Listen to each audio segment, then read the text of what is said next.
multi-pronged career. She's a web designer, she's a writer, and she's also a speaker.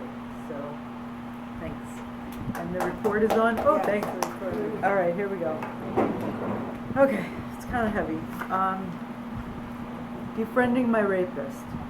Townies is a series about life in New York and occasionally other cities. That's the column. Facebook suggested I friend him. I guess our social networks overlapped. I guided the mouse toward his photo, and the little pointed hand hovered over his face. Fear and anger swelled up, but curiosity won out, and I clicked Add Friend. He accepted within minutes. Stunned, I wonder if he had forgotten raping me or if he thought I had. At 13, I was a lonely upper-middle-class Jewish nerd living on Long Island in search of a tougher persona. He was part of an edgy crowd that hung out in a parking lot behind the school, sprawling over the cement steps like bored cats on a sofa. It was 1973, and the boys wore black leather jackets, smoked Marlboros, and stashed pints of Tango and Thunderbird in their back pockets. One afternoon, making sure my long brown hair covered the blemish on my cheek, I went over and said hi. That was really all it took. A few offered head nods. One of the girls asked if I wanted to come out with them that night to the cemetery. Isn't that spooky? I whispered.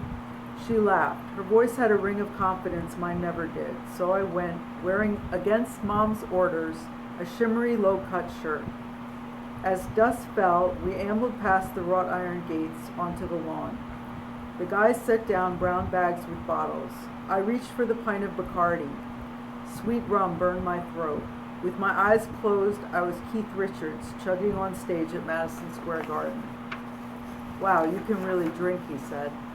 I nodded with fake nonchalance, as if this were my forte instead of my first time.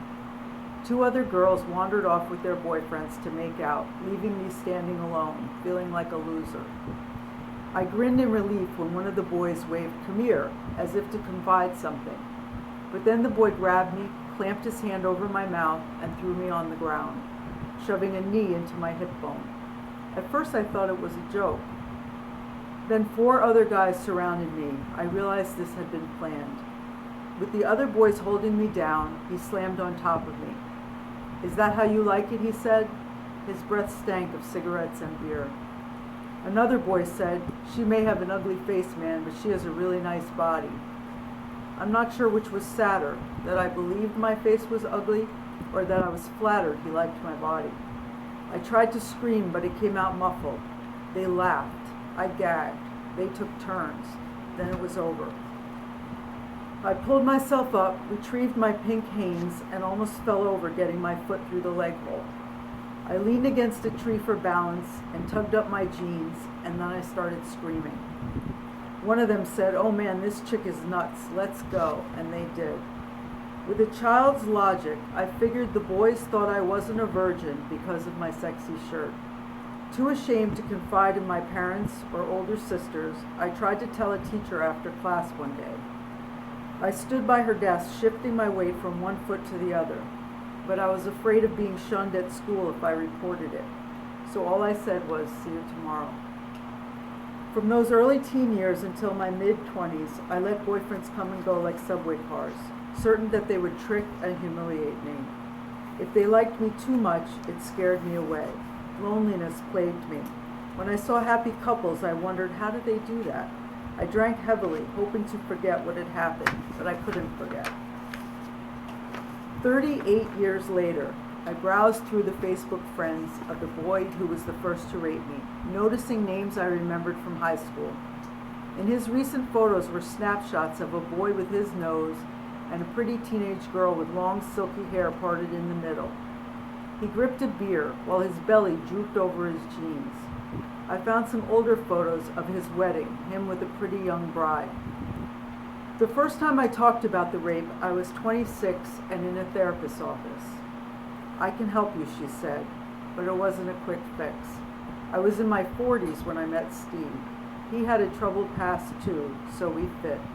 When I buried my face in his hair, the smell, the closeness made me feel safe.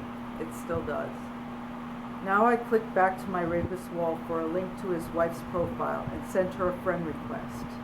I decided that my revenge would be to blow up his marriage. I planned what I'd tell her if she confirmed my request. A montage of memories flooded my head until I felt so queasy I had to lie down. But when I looked at my computer again, I saw she'd written on my wall. She posted a sideways smiley face and complimented the photos of my dog. How could I tell her? She'd had nothing to do with it. She'd done nothing to me. My rage belonged to her husband. So I went back to his profile page and typed a private message. I hope that night has haunted you. I was naive and a virgin. I see you have a teenage daughter now. Better keep her safe from guys like you. I wanted to hate him and hurt him, but realized that the only way to be free was to let it all go. When I defriended him, I felt strong. The past was the past, and my mouth wasn't covered anymore.